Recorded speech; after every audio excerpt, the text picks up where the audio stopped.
ओम सद्गुरु श्री साईनाथाय नमः।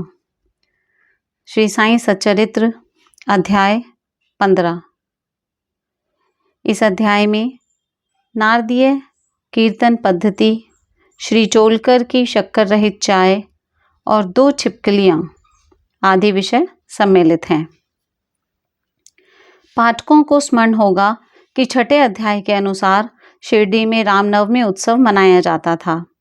यह कैसे प्रारंभ हुआ और पहले वर्ष ही इस अवसर पर कीर्तन करने के लिए एक अच्छे हरिदास के मिलने में क्या क्या कठिनाइयाँ हुई, इसका भी वर्णन वहाँ किया गया है। इस अध्याय में दासगणों की कीर्तन पद्धति का वर्णन होगा। नारदीय कीर्तन पद्धति। बहुधा हरिदास कीर्तन करते समय एक लंबा अंगरखा और पूरी पोशाक पहनते हैं। वे सिर पर फेंटा या साफा बांधते हैं और एक लंबा कोट तथा भीतर कमीज, कंधे पर गमछा और सदैव की भांति एक लंबी धोती पहनते हैं। एक बार गांव में कीर्तन के लिए जाते हुए दासगणों भी उपयुक्त रीति से सज धज कर बाबा को प्रणाम करने पहुंचे। बाबा उन्हें देखते ही कहने लगे, अच्छा दूल्हे राजा, इस प्रकार बन ठन कर कहाँ जा रहे हो? उत्तर मिला कि कीर्तन के लिए। बाबा ने पूछा कि कोट, गमछा और फेंटे, इन सब की आवश्यकता ही क्या है? इनको अभी मेरे सामने ही उतारो। इस शरीर पर इन्हें धारण करने की कोई आवश्यकता नहीं है। दासगणों ने इन वस्त्रों को फिर कभी नहीं पहना। वे सदैव कमर से ऊपर अंग खुले रखकर हाथ में करताल और गले में हार पहनकर ही कीर्तन किया करते थे।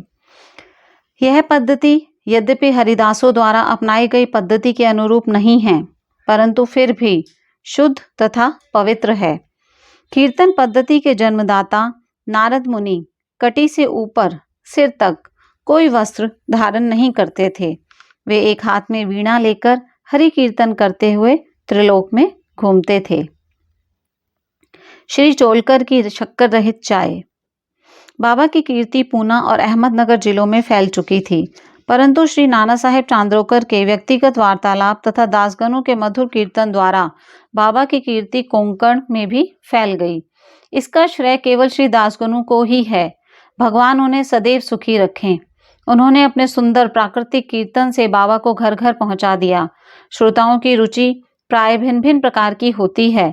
किसी को हरिदासों की विद्वता, किसी को भाव, किसी को गायन, तो किसी को चुटकुले तथा किसी को वेदांत विवेचन और किसी को उनकी मुख्य कथा रुचिकर प्रतीत होती है।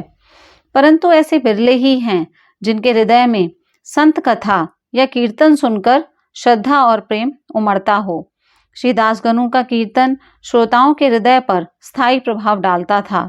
एक ऐसी घटना यहाँ दी जाती है। एक समय ठाणे के श्री कोपिनेश्वर मंदिर में श्री दासगणों कीर्तन में श्री साईं बाबा का गुणगान कर रहे थे। श्रोताओं में एक चोलकर नामक व्यक्ति, जो ठाणे के दीवानी न्यायालय में एक अस्थायी कर्मचारी था, भी वहां उपस्थित था। दासगणों का कीर्तन सुनकर वह बहुत प्रभावित हुआ और मन ही मन बाबा को नमन कर प्रार्थना करने लगा कि हे बाबा, मैं एक निर्धन व्यक्ति हूँ और अपने कुटुंब का भरण पोषण भी भली भांति करने में असमर्थ हूँ।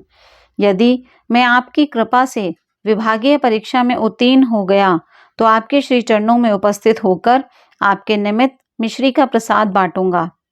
भाग्य ने पलटा खाया और चोलकर परीक्षा में उत्तीर्ण हो गया। उसकी नौकरी भी स्थायी हो गई। अब केवल संकल्प ही शेष रहा। शुभस्य शीघ्रम। श्री चोलकर निर्धन तो था ही और उसका कुटुंब भी बड़ा था, अतः वह शिरडी यात्रा के लिए मार्ग व्यय जुटाने में असमर्थ हुआ।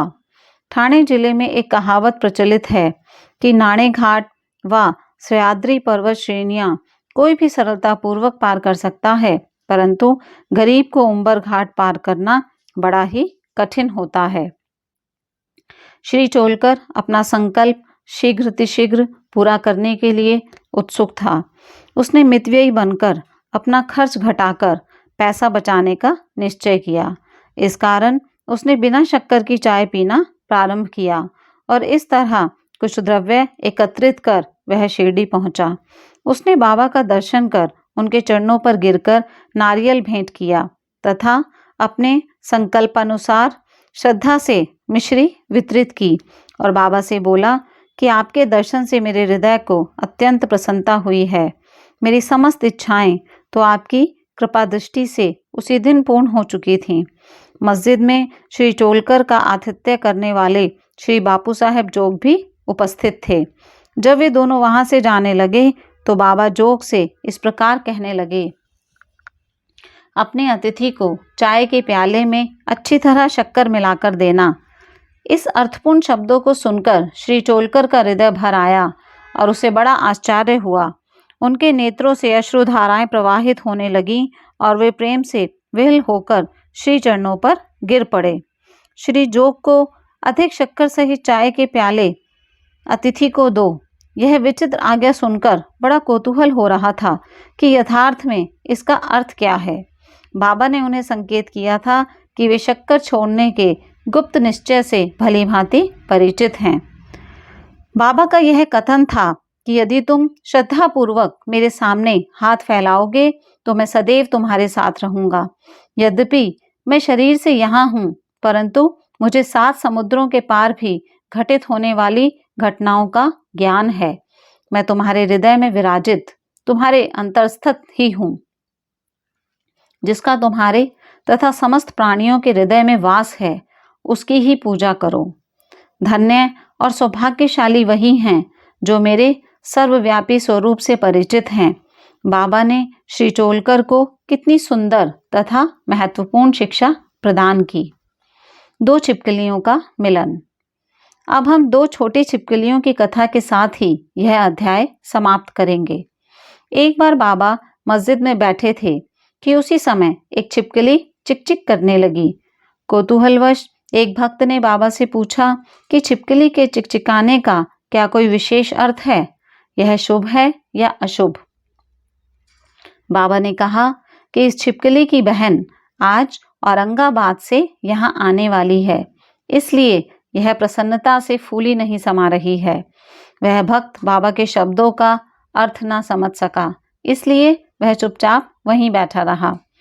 इसी समय औरंगाबाद से एक आदमी घोड़े पर बाबा के दर्शनार्थ आया। वह तो आगे जाना चाहता था, परंतु घोड़ा अधिक भूखा होने के कारण बढ़ता ही ना था। तब उसने चना लाने एक थैली निकाली और धूल झटकारने के लिए उसे भूमि पर फटकारा, तो उसमें से एक छिपकली निकली और सबके देखते देखते ही वह दीवार पर चढ़ गई। बाबा ने प्रश्न करने वाले भक्त से ध्यानपूर्वक देखने को कहा।